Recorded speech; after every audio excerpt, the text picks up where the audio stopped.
तो हेलो नमस्कार दोस्तों। तो स्वागत है आप सभी का हमारे यूट्यूब चैनल में।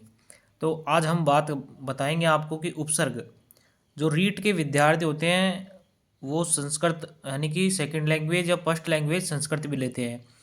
तो उस संस्कृत लैंग्वेज में जो एक टॉपिक है उपसर्ग। तो उपसर्ग किसे कहते हैं? तो ऐसे हिंदी में हम बात करें तो उपसर्ग क्या होते हैं? जो शब्द क्रिया धातु के आगे जुड़ते हैं और उसके अर्थ में परिवर्तित कर देते हैं, उन्हें क्या कहते हैं? उपसर्ग।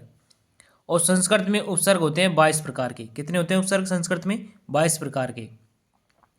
और जैसे अर्थ कैसे परिवर्तित करते हैं? जैसे हार, हार कोई शब्द है।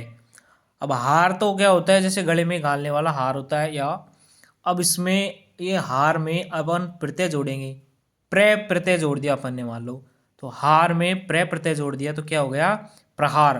तो प्रहार क्या होता है? किसी पर चोट करना या वार करना। जैसे ही हार कोई शब्द है और उसमें आ प्रत्यय आ उपसर्ग जोड़ दिया। हार कोई शब्द है उसमें आ उपसर्ग जोड़ दिया तो क्या हो गया? आहार।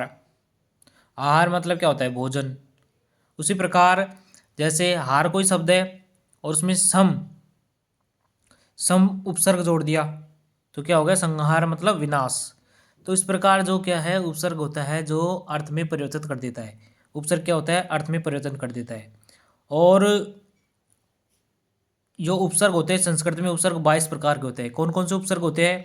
जैसे प्र, परा, अव, सम, अनु, निस, निर, दुस, दुर, वि, आंग, नी, अधि, अपि, अति, सु, उद, अभि, प्रति, परि, उप।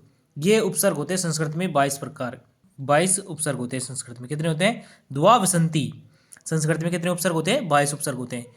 और इन उपसर्गों की पहचान के लिए हमें क्या करना चाहिए? जैसे हमारे पास 4 ऑप्शन आते हैं, उसमें यदि किसी उपसर्ग में, यदि किसी शब्द में यानी कि उपसर्ग होते हैं, जैसे हमें दे दिया, जैसे उपसर्ग दे दिया अधि।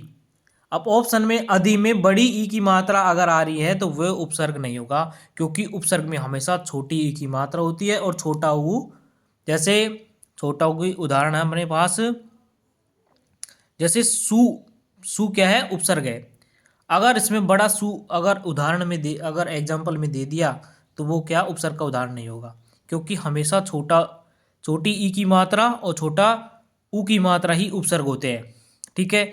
और जो व्यंजन होते हैं वो हलंत वाले उपसर्ग होते हैं। और उपसर्ग में यानी कि स स्लेट वाला होता है ना, वो ही उपसर्ग होता है। स षटकोण वाला और स स्लेट वाला उपसर्ग नहीं होते।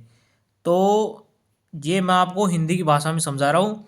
वैसे तो इसको कोई मूर्धन्य से, कोई दंत से ऐसे बोलते हैं संस्कृत में, तो लेकिन मैं आपको हिंदी की भाषा में समझा रहा हूँ। से स्लेट वाला से अगर उदाहरण में है तो वो उपसर्ग होगा, और से षटकोण वाला, से सलगम वाला उपसर्ग नहीं होगा। और उपसर्ग जैसे प्र उपसर्ग है, तो प्र उपसर्ग से कौन से शब्द बनेंगे? प्रदेश, प्रहार, प्रयोग, प्राचार्य, प्रवास, प्रयोजन, प्रभु, प्रहर्ति, प्रचलति, प्राचाल्यति। उसी प्रकार परा उपसर्ग से शब्द बनेंगे पराजय, पराक्रम, पराभूति। अप से कौन बनेंगे? अपकीर्ति, सम से संगति। इसी प्रकार बाकी के उपसर्गों से भी यानी कि शब्द बनेंगे। तो हमें इसमें ध्यान क्या रखना है? हमें यानी कि छोटी ई की मात्रा और छोटा ऊ की मात्रा ही वाले उपसर्ग होते हैं।